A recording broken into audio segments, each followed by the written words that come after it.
December 11th, 1978, 3 in the morning.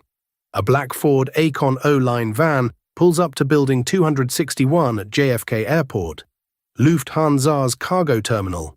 6 men in ski masks cut the padlock with bolt cutters, climb the stairs of the East Tower, and take 6 employees hostage.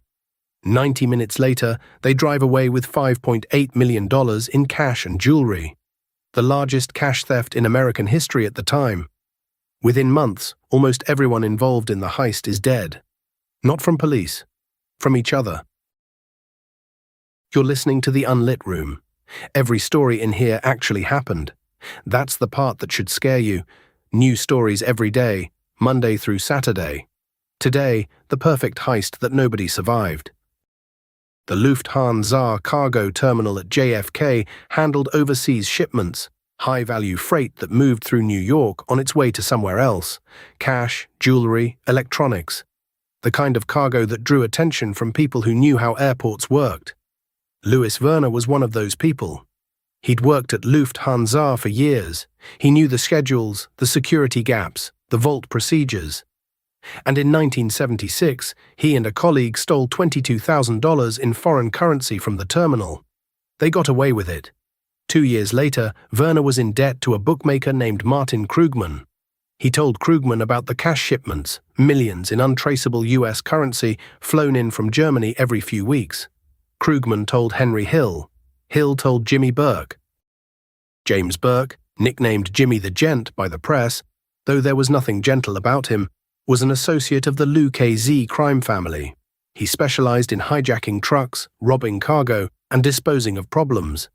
When Hill told him about the Lufthansa shipments, Burke started planning. The vault at Building 261 held 72 15-pound cartons of cash on the night of December 11th. Fresh from Germany. Untraceable, no serial numbers logged. Burke assembled a crew of 6, masks, gloves, a getaway van, and a crash car to follow. The plan was simple. Go in fast, control the employees, load the money, and disappear. At 3 in the morning, the van pulled up.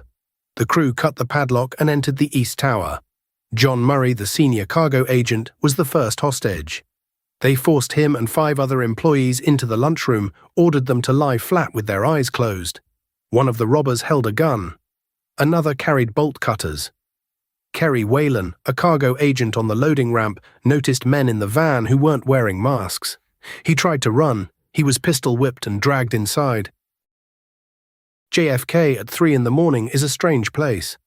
Not empty, airports never really sleep, but quiet in a way that makes every sound feel louder. The hum of refrigeration units, the distant rumble of a departing jet. The kind of quiet where 6 armed men can walk into a cargo terminal and almost nobody notices. Micro Cliffhanger 1. The robbers forced Rudy Eyrich, the night shift cargo manager, to the vault at gunpoint. He opened the double doors. What they found inside would make it the biggest cash robbery in American history. But the money was the easy part. 72 cartons, over 1,000 pounds of cash. The crew loaded them into the van over 45 minutes, methodical, efficient, no panic. At 4:21 a.m., the van pulled out. The crash car, a Buick, fell in behind. They drove to an auto repair shop in Canarsie, Brooklyn, where the boxes were transferred to 2 cars. Burke and his son took one, 4 robbers took the other. The employees at Building 261 had been told not to call police until 4:30.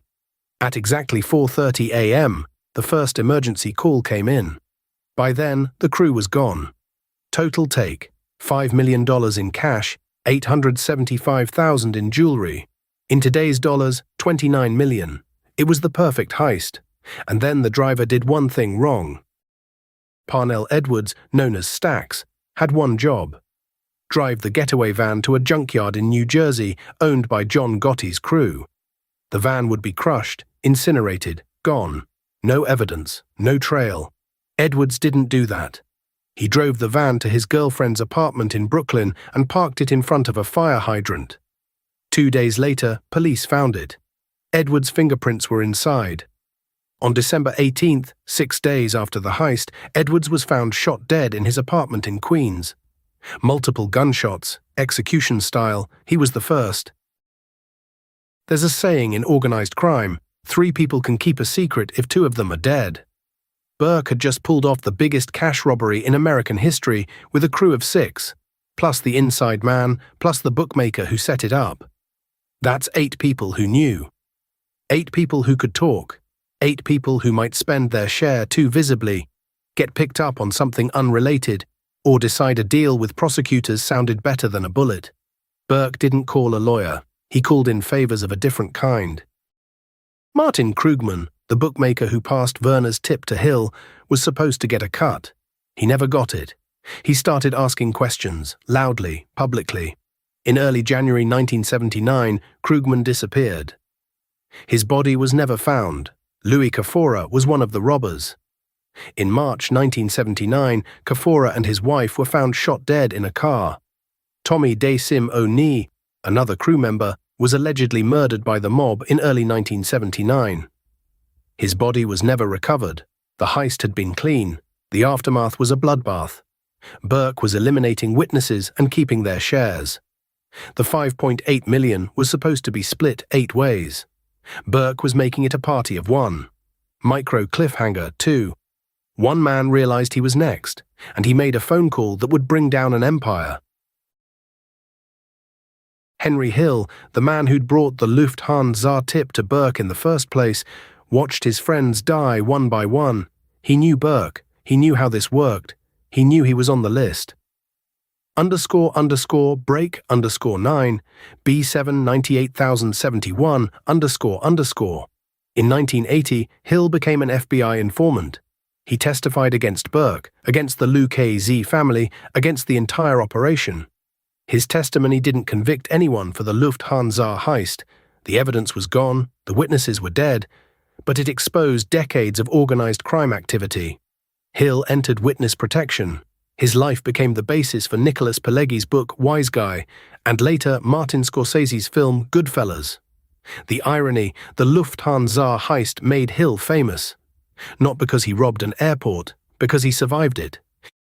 Louis Werner, the Lufthansa employee who tipped off the mob, was the only person ever convicted in connection with the heist. He went to trial in 1980. Prosecutors had his gambling debts, his inside knowledge and testimony linking him to the planning. He was sentenced to 15 years. He served less than 5. Burke was never charged with the Lufthansa robbery. He died in prison in 1996, serving time for unrelated murders. In 2014, 36 years after the heist, Vincent Asaro, a member of the Bonanno crime family, was arrested and charged in connection with the robbery. In 2015, he was acquitted. The jury didn't buy it. The money and jewelry, $5.8 million, were never recovered.